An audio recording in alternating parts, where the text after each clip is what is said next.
Bismillahirrahmanirrahim. Assalamualaikum warahmatullahi wabarakatuh.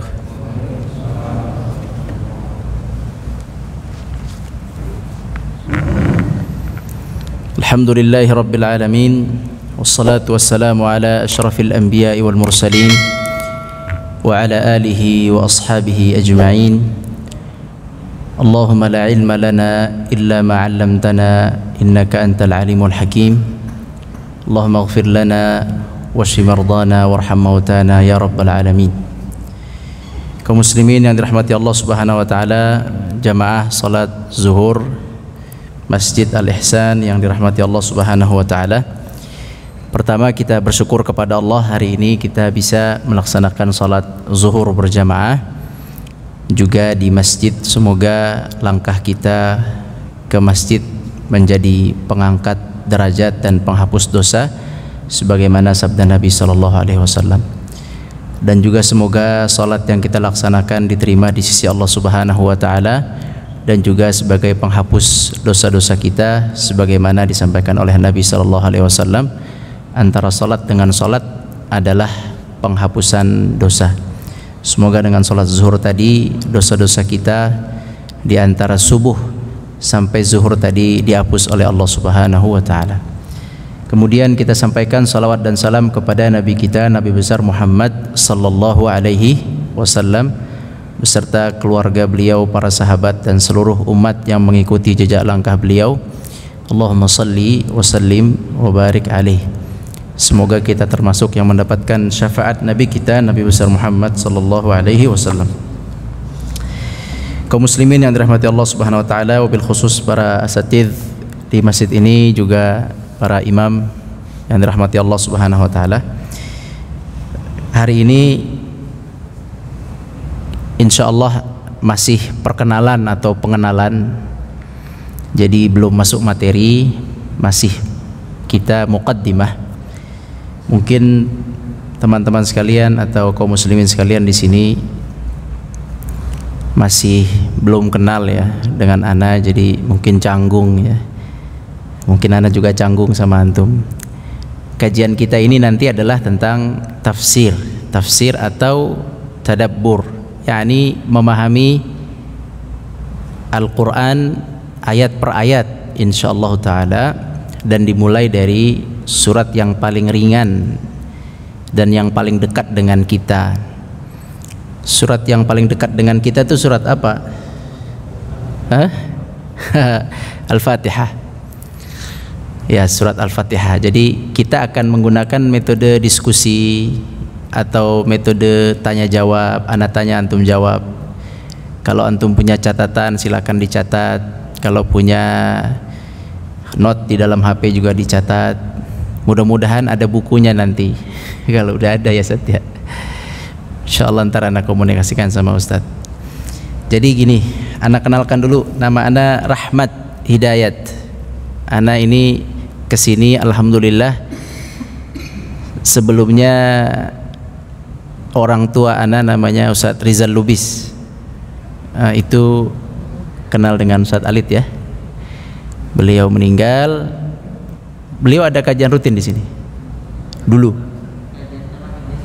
Iya. Dulu ya dulu beliau sebelum corona ya, sebelum corona ada kajian rutin di sini. Kemudian berapa bulan sebelum corona wafat. Kemudian corona ini berhenti ya. Nah ini ana insyaallah dengan izin Allah nyambung silaturahim lah atas apa yang pernah beliau jalin di sini. Ana sambung silaturahim. Nama ana Rahmat, panggilnya Rahmat. Nama antum semua Abdullah ya. Abdullah hamba Allah ya. Orang Arab kalau nggak kenal nama Abdullah, kalau nggak Abdullah Muhammad. Ya, Abdullah. Kalau Abdullah artinya hamba Allah gitu ya. Jadi nama antum anda nggak kenal, tapi ya ibadullah, antum semua ibadullah, hamba-hamba Allah. Baik, materi kita adalah nanti tentang tafsir. Namun sebelum kita belajar tafsir, kita mau mengenal dulu istilah-istilah yang dipakai dalam majelis atau pelajaran tafsir ini. Makanya tema kita hari ini adalah mengenai mengenal makna tadarus, kemudian tadabbur, kemudian tafsir, atau tadarus, tafsir, tadabbur. Tadarus itu yang sering kita kenal, makna tadarus itu adalah apa? Membaca Quran secara bergantian ya. Biasanya begitu ya. Jadi ana dengan antum kita bertadarus, kita baca Quran bergantian dengan tujuan apa? Khatmul Quran biasanya. Itu biasa di Indonesia. Makna tadarus. Makna tadarus itu asalnya dari bahasa Arab.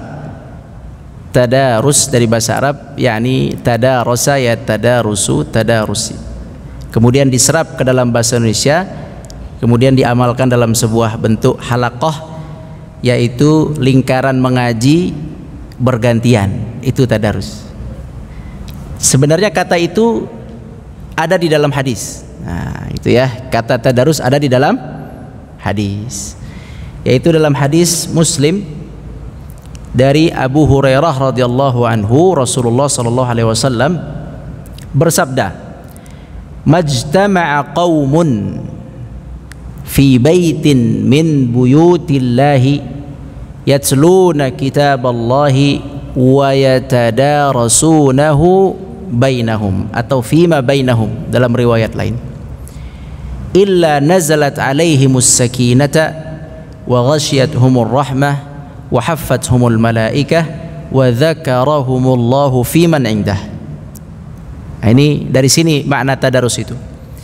Yakni majtama'a qaumun, tidaklah sebuah kaum atau satu kaum berkumpul fi baitin min buyutillah, berkumpul di salah satu rumah Allah.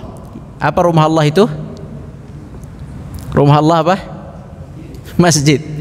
Rumah Allah masjid. Dan tempat yang paling dicintai oleh Allah di muka bumi ini adalah masjid. Jadi tidaklah berkumpul satu kaum di masjid. Tamam? Apa yang mereka lakukan? Yatluna kitaballah, yakni mereka membaca Al-Qur'an, wa yatadarasunahu bainahum, membaca Al-Qur'an dan mentadaruskannya, yatadarasunahu bainahum. Jadi tadarus itu dengan tilawah itu beda sebenarnya. Yatluna itu satu pekerjaan, membaca Quran, kita berkumpul di sini ya, kemudian kita baca Quran. Syarat pertama di sini fi baitin min buyutillah, yakni di rumah Allah. Itu syarat paling afdal. Tentu jika kita berkumpul di selain rumah Allah, ini juga dapat pahala yang tercantum dalam hadis ini. Tetapi kalau antum lakukan di fi baitin min buyutillah, di salah satu masjid, maka pahalanya tentu lebih baik. Karena masjid adalah tempat yang paling dicintai oleh Allah Subhanahu wa taala. Afdalul biqa atau ahabbul biqa'i ilallahi masajiduha. Tempat di muka bumi ini yang paling dicintai oleh Allah adalah masjid-masjidnya. Itu yang paling Allah cintai. Jadi kita udah punya syarat yang pertama ini, teman-teman sekalian. Ba'da salat zuhur kita duduk sejenak, dan ini di masjid. Jadi kita udah punya syarat yang paling utama, tempatnya sudah masuk kepada syarat dalam hadis ini. Sempurna berarti di masjid. Kalau di ruang kantor boleh juga, tapi ini masjid. Jadi udah dapat syarat yang paling utama, yakni fi baitin min buyutillah, sudah di masjid.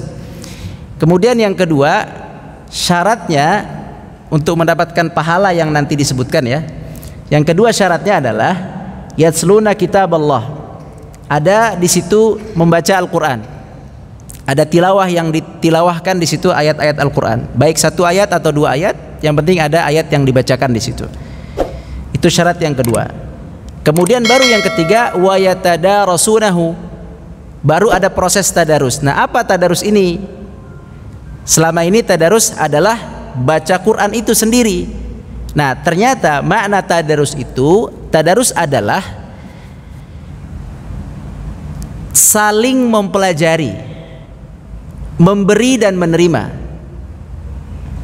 memberi pelajaran dan menerima pelajaran, itu makna tadarus.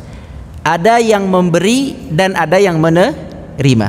At-tadarus itu jadi mempelajari. Makna tadarus itu adalah mempelajari.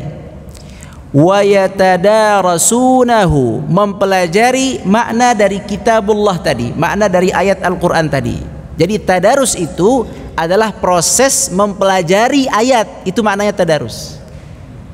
Ya, tadarus itu biasanya konsepnya adalah konsep bersama, bukan sendiri. Makanya di Indonesia tadarus sudah benar dengan bentuk halaqah. Kalau sendiri disebut tilawah, kita sebut tilawah atau baca Quran ya kalau kita baca sendiri. Tapi kalau sudah kita bentuk halaqah bersama-sama, itu biasanya bergantian, itu namanya disebut biasanya tadarus di Indonesia. Tapi di Indonesia kalimat tadarus ini maknanya menjadi sempit hanya pada tilawah. Sesungguhnya makna tadarus yang sebenarnya tidak hanya pada tilawah, tapi juga proses memahami maknanya. Itu tadarus, ada proses belajar di situ. Ya, jadi sekali lagi tadarus itu tidak hanya tilawah, tapi di situ ada proses yatadarasu fima bainahum, ada proses al-akhdhu wal ata, bahasa Arabnya yakni ada yang mengajarkan, ada yang menerima. Wa yatadarasunahu bainahum. Jadi 3 syaratnya. Pertama, kita berkumpul di masjid. Yang kedua, ada ayat yang kita tilawahkan. Yang ketiga, ayat itu kita tadaruskan, kita pelajari secara bersama-sama. Tamam? Baru kita dapat pahala atau dapat imbalan dari Allah. Nazalat alaihimus sakinah, maka turun kepada kita nih yang di masjid ini, yang hadir hari ini, turun sakinah. Sakinah semua tahu maknanya apa sakinah? Kalau orang kawin kita kasih doa samara. Sakinah apa sakinah? Hah? Ketenangan. Ketenangan. Nanti insyaallah di majelis berikutnya kita ngajinya antum maju sini ya. Biar enak, maksud ana antum ngaji sini cuman paling sebentar lah, biar enak kita. Maksud ana nih, ana mau bangun suasana ngajinya Nabi sama Jibril. Ana bukan Nabi pastinya, antum juga bukan Jibril. Nabi sama Jibril itu ngajinya lutut sama lutut ketemu, lutut sama lutut ketemu. Apa maksudnya? Antum fokus, lutut ustadz sama lutut talib, pelajar tuh ketemu begini, muka ketemu muka. Kalau mau dapat keberkahan tuh itu, di sana pun berkah. Ada hadis lain yang menjelaskan orang yang nggak mau ngaji aja, dia duduk di sana, dia nggak mau ngaji nih, duduk di sana, itu dapat berkah dari orang yang di dalam. Apalagi yang di dalam, itu ada hadis khusus masalah itu. Masalah malaikat sayyarah atau malaikat tawafun namanya. Malaikat yang tugasnya mencatat orang-orang yang hadir dalam majelis, mencatat permintaannya, mencatat apa yang mereka lakukan di majelis itu, nanti dilaporkan kepada Allah. Setelah dilaporkan, fulan hadir di majelis. Ada malaikat yang bertanya, ya Rasulullah, ada fulan di luar. Dia punya hajat, dia bukan mau ke majelis, tapi dia di luar, dia ikut dekat dengan majelis itu. Kata Allah Subhanahu wa taala, haula'i qaumun la yashqa lahum jalisuhum. Disebabkan antum yang hadir di dalam, yang di luar dapat rahmat. Gitu. Ya, begitu juga musibah. Disebabkan yang musibah di sana, yang di sini kena juga. Sama itu konsepnya sama. Nah, jadi besok insyaallah mudah-mudahan Senin depan, mudah-mudahan antum hadir lagi, ana sehat antum sehat, amin. Kalau kita ada majelis ini di sini aja yang enak aja. Ya, maksudnya yang tenang aja. Di sini biar kita ada komunikasi. Ntar ketemu di jalan, ketemu ana lagi berhentiin Grab, ana lagi berhentiin di halte busway, kenalan tuh. Ya, ana harap begitu, ana pengen tuh ngaji begitu. Tamam? Baik. Nah, jadi jika kita berkumpul di masjid, kemudian kita tilawah Al-Qur'an, kemudian kita pelajari Al-Qur'an itu, maka ada yang turun dari Allah, as-sakinah. As-sakinah itu ketenangan. As-sakinah itu ketenangan. Antum hidup tenang, tidak dikhawatirkan rasa tidak cukup. Kebanyakan manusia itu punya rasa khawatir tidak cukup, ya kan? Takut tidak cukup, takut tidak punya rumah, takut besok tidak bisa A, tidak bisa B. Kekhawatiran itu akan dihilangkan oleh Allah, akan ditenangkan jiwa antum. Antum hidup qanaah, hidup dengan qanaah, menerima apa adanya, nggak pernah rasa takut. Ada hal yang urgen yang harus antum kejar, antum gak akan takut, tenang, berhasil karena Allah, tidak berhasil pun sudah takdir Allah Azza wa Jalla. As-sakinah. Sakinah itu biasanya diturunkan oleh Allah Subhanahu wa taala untuk menambah keimanan. Tamam? Ustazuna yahfaz al-ayat ini ya. Huwallazi anzala as-sakinata fi qulubil mu'minin liyazdadu imanan ma'a imanihim. Allah menurunkan sakinah itu kepada hati orang mukmin supaya bertambah iman mereka, bertambah keimanan, ketenangan. Orang paling tenang di dunia ini orang beriman. Mau punya rumah nggak buru-buru, saya ngontrak nggak apa-apa, adi, mafi muskilah, nggak masalah. Saya ngontrak nggak ada masalah. Mobil nggak punya, naik angkot nggak ada masalah. Mobil nggak punya, naik motor, mafi muskilah. Tenang antum. HP jelek nggak ada masalah, baju biasa nggak ada masalah, ikhlas. Itu iman, itu iman. Tapi kalau imannya lemah, payah dia. Ya nggak kuat, dikit-dikit ngeluh, dikit-dikit ngeluh, hujan ngeluh, hujan musibah, hujan penyakit, la ya syekh, hujan rahmat. Hujan rahmat. Hujan tinggal doa, Allahumma shayyiban thayyiban, Allahumma shayyiban nafi'a. Tinggal baca doa hujan. Banjir, khalas, musibah. Tawakkal 'ala Allah, di balik musibah bagi Allah, bagi kita musibah, bagi Allah pahala buat antum. Ya nih, nggak ada yang rugi jadi muslim itu. Musibah, sakit, musibah. Musibah kita rasakan, tapi di balik musibah ada pahala di situ. Yang antum akan rasakan kapan? Pas wafat nanti. Setelah wafat langsung dibayar kontan oleh Allah segala pengorbanan dan musibah yang antum alami. Ba'dal wafat dibayar dengan pahala oleh Allah Subhanahu wa taala. Enggak perlu nunggu hisab. Di kuburan sudah dibayar oleh Allah. Semua amal kita ini dibayar di kuburan. Jangan nunggu hisab, itu wallahu alam kapan. Dari kuburan aja, dari mulai sakaratul maut itu udah dibayar oleh Allah amal antum itu. Jadi mungkin nunggu pensiunan sama nunggu amal dibalas, lebih cepat amal antum dibalas. Mati dulu maksudnya. Belum pensiun udah mati. Pensiun masih 20-30 tahun lagi, dapat uang ratusan juta. Tiba-tiba antum kan nunggu begitu kan, nunggu dibayar pensiunan ratusan juta. Tiba-tiba mati sebelum pensiun, dibayar dulu oleh Allah Azza wa Jalla amal-amal antum. Kalau bagus amalnya, mantap. Kalau nggak bagus, jadi kita fokuslah. Hidup ini fokus untuk bersiap tentang amal akhirat. Untuk dunia ini apa adanya. Kalau dapat syukur, alhamdulillah. Kalau tidak, yakni alhamdulillah. Nah, jadi as-sakinah itu adalah ketenangan dalam hati yang Allah turunkan. Ya, taib. Akan Allah turunkan ketenangan dalam hati. Wa ghasyiyatuhumur rahmah. Allah berikan kepada dia rahmat. Rahmat itu di sini maknanya ampunan. Jadi kita diampuni. Sudah salat merupakan ampunan, kemudian diberikan oleh Allah ampunan di atas ampunan. Misalnya dosa antum udah kosong nih. Misal dosa antum sudah kosong. Kan salat, dengan salat itu penghapus dosa ya. Wudu penghapus dosa. Antum wudu, dosa mata lepas. Antum wudu, dosa tangan lepas. Ngusap kaki, dosa kaki lepas. Itu hadisnya sahih tentang itu. Tentang gugurnya dosa-dosa ketika wudu. Belum lagi langkah antum ke masjid, satu langkah dosa lepas, satu langkah derajat naik. Belum lagi menunggu salat. Menunggu salat itu dianggap seperti salat. Belum lagi salat jamaah. Belum lagi antum membaca amin kalau salat jahar. Barang siapa yang membaca amin bersama imam dalam salat jahar ya, bukan salat zuhur, dapat ampunan malaikat. Belum lagi antum duduk di sini, ampunan demi ampunan. Misal dosa antum kosong, misal pas duduk di sini kosong, tiba-tiba Allah turunkan rahmat, yakni ampunan tadi. Terus apa fungsinya rahmat ini? Sebagai pengangkat derajat. Itu fungsinya. Ya, dosa antum yang kecil-kecil udah habis, yang dosa besar nggak lakukan kan? Nauzubillah min zalik. Yang kecil habis tadi dengan wudu antum, kemudian dengan antum salat sunnah, dengan antum jalan ke masjid, dengan antum menunggu iqamah, dengan antum salat zuhur itu sendiri, dengan antum zikir, dengan antum duduk di sini. Wah, udah kosong nih misalnya. Ya nggak mungkin kosong lah dosa kita ya. Kita selalu banyak dosanya. Tapi misalnya kosong, maka rahmat yang turun sekarang ini untuk meningkatkan derajat antum di sisi Allah Subhanahu wa taala. Yang kedua itu. Jadi dikasih sakinah yang pertama, yang kedua dikasih rahmat, yang ketiga wahaffathumul malaikah. Malaikat akan menaungi kita. Makna apa? Kalau malaikat itu sudah menaungi kita, biasanya malaikat akan mendoakan kita.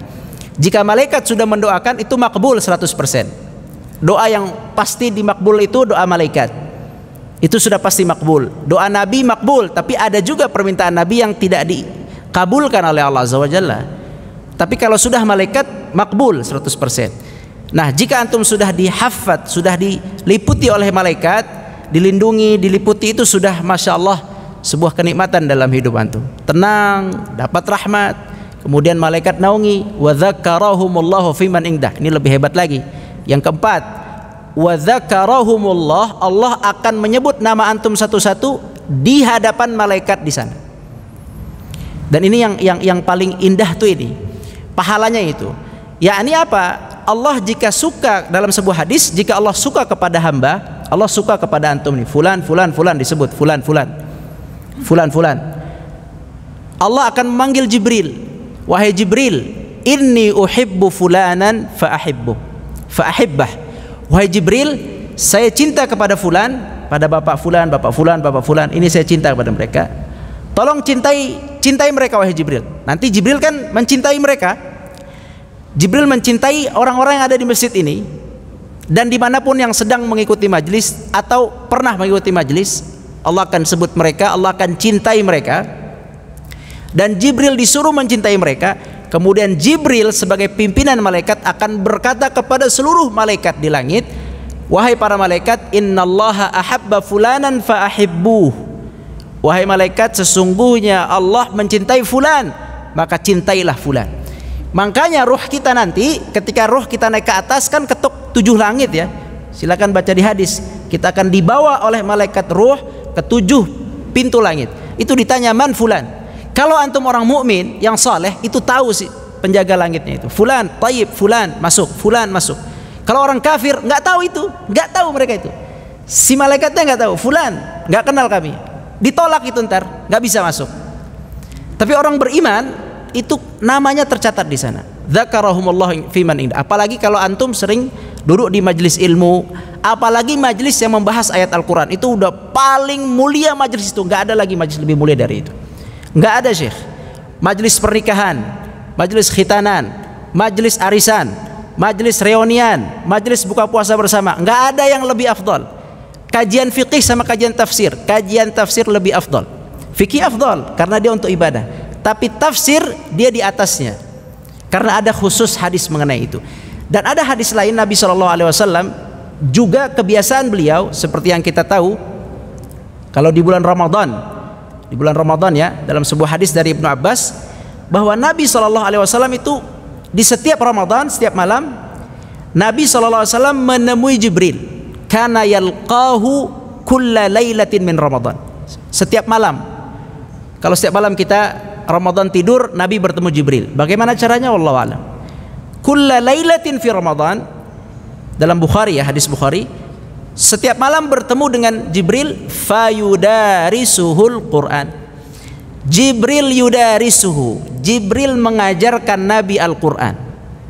Jibril mengajarkan Nabi Al-Quran, diajarkan Al-Quran. Taib, antum pernah nggak dengar surat Iqra turunnya gimana? Nabi dipeluk, kemudian Nabi disuruh Iqra, betul? Iqra bismi rabbikal ladzi khalaq. Kemudian Nabi SAW mengatakan, ma ana biqari, saya nggak bisa baca. Berapa kali? 3 kali. Taib, berarti metodenya waktu itu adalah Nabi bacakan, Jibril alaihissalam membacakan, Nabi mengikuti. Itu metodenya begitu. Setelah ketiga kali Iqra bismi rabbikal ladzi khalaq, baru Nabi ikuti Iqra bismi rabbikal ladzi khalaq, khalaqal insana min 'alaq, sampai ayat kelima surat Al-Alaq. Di pertemuan berikutnya Nabi begitu lagi, Jibril membacakan, Nabi langsung ikut. Jadi Nabi tuh ingin cepat menangkap apa yang diajarkan Jibril. Kemudian Allah Subhanahu wa taala menurunkan firman-Nya, la tuharrik bihi lisanaka lita'jala bi. Wahai Nabi, jangan cepat-cepat, tunggu ini Jibril baca. Jangan cepat-cepat, tunggu Jibril baca, nanti kami yang akan memasukkan Al-Qur'an ke dalam hatimu. Inna alaina jam'ahu wa qur'anah. Kami yang akan masukkan Quran itu ke dalam hatimu. Tsumma inna alaina bayanah. Kami yang akan menjelaskan Quran itu. Makanya surat Al-Kahfi itu, surat Al-Kahfi di antara surat yang turun yang full di antaranya Al-Kahfi. Ketika dibacakan oleh Jibril Al-Kahfi, terus dibaca 1 sampai akhir, langsung setelah selesai langsung masuk ke dalam benak Nabi, terekam, nggak pakai diikutin. Udah kayak transfer USB. Ya. Jadi awalnya saja begitu ditalqin, tapi udah kesana-sana tuh Jibril membaca, menjelaskan, tiba-tiba itu langsung masuk ke diri Nabi, kayak seperti di transfer. Udah begitu caranya. Nah, itulah yang dilakukan Jibril. Kapan murojaahnya? Kan begitu ya. Kapan murojaahnya? Di bulan Ramadan. Setiap malam mengulang apa yang sudah disampaikan, diulang tafsirnya, ayatnya, susunannya semua. Tiap malam Ramadan itu udah rutin setiap malam. Ramadan ya, satu malam. Makanya ulama berbeda pendapat. Apakah Nabi tidur di bulan Ramadan setiap malam atau tidak tidur? Itu nanti di bulan Ramadan kita bahas. Bab tidurkah Nabi setiap malam Ramadan atau tidak? Sebab hadis ini. Nah, jadi mudarasah atau tadarus, yakni proses mempelajari ayat Al-Quran itu sudah dilakukan oleh guru-guru kita, yaitu guru utama kita Nabi kita Muhammad SAW. Beliau sudah lakukan dari guru beliau, yakni perantara Allah, yaitu malaikat Jibril. Sudah dilakukan. Kebiasaan dari Nabi mengambil ilmu dari Jibril kemudian diterapkan kepada para sahabat. Majelisnya Nabi biasanya waktu duha atau ba'dal isya. Diterapkan majelis tafsir Quran atau turun ayat Nabi jelaskan atau hadis Nabi jelaskan. Kemudian turun sampai kemudian kita pun mencoba untuk menghidupkan sunnah mudarasah ini, sunnah tadarus ini, yang mana tidak hanya terpaku pada tilawah, tapi kita coba untuk membahas apa yang dibahas dalam tadarus tadi. Tadarus tadi apa jadi? Proses mempelajari Al-Quran gitu ya, bukan hanya tilawah. Proses mempelajari Al-Quran. Apa yang akan kita bahas di situ? Ayatnya kita kupas maknanya. Kita kupas maknanya, ini namanya tafsir. Kita kupas maknanya berarti maknanya tafsir. Kemudian kita tadabburi maknanya, berarti kita ambil pelajaran dari ayat itu. Ya, kita ambil pelajaran dari ayat itu. Apa pelajarannya? Terakhir nanti kita akan melakukan tazkiyah. At-tazkiyah itu adalah kita amalkan ayat itu. Bagaimana kita sucikan diri kita dengan ayat itu? Berdasarkan ayat Al-Quran, Allah Subhanahu wa taala berfirman, Rabbana wab'ats fihim rasulan minhum yatslu alaihim ayatika wa yu'allimuhumul kitaba wal hikmata wa yuzakkihim.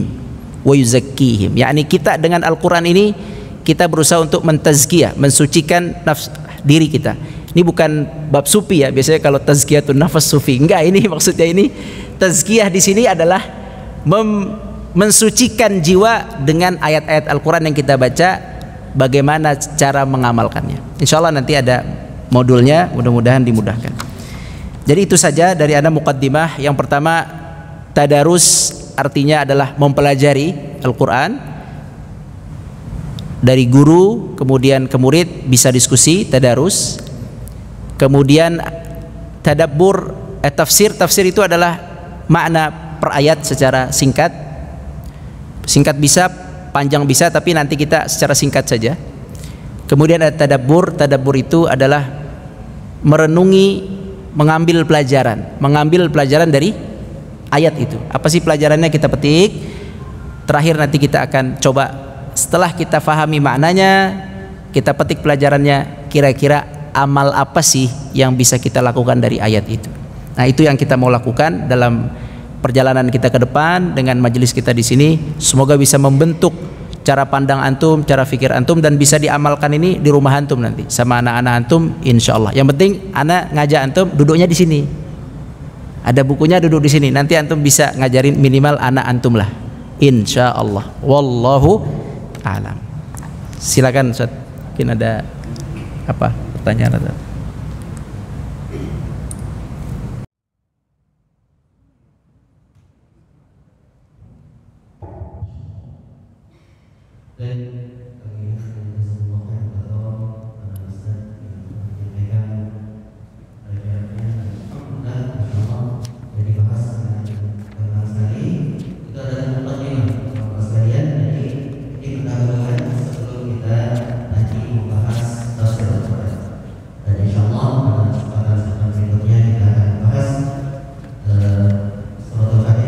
minggu depan Fatihah.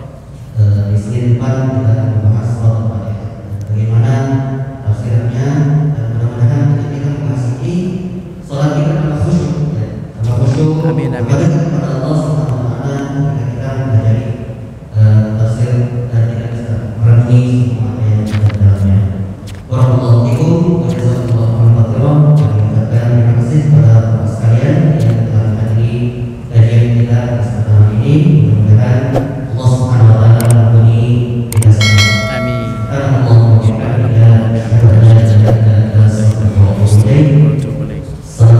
warahmatullahi wabarakatuh. Waalaikumsalam warahmatullahi wabarakatuh. Barakallahu fikum. Jazakallahu khair Ustaz.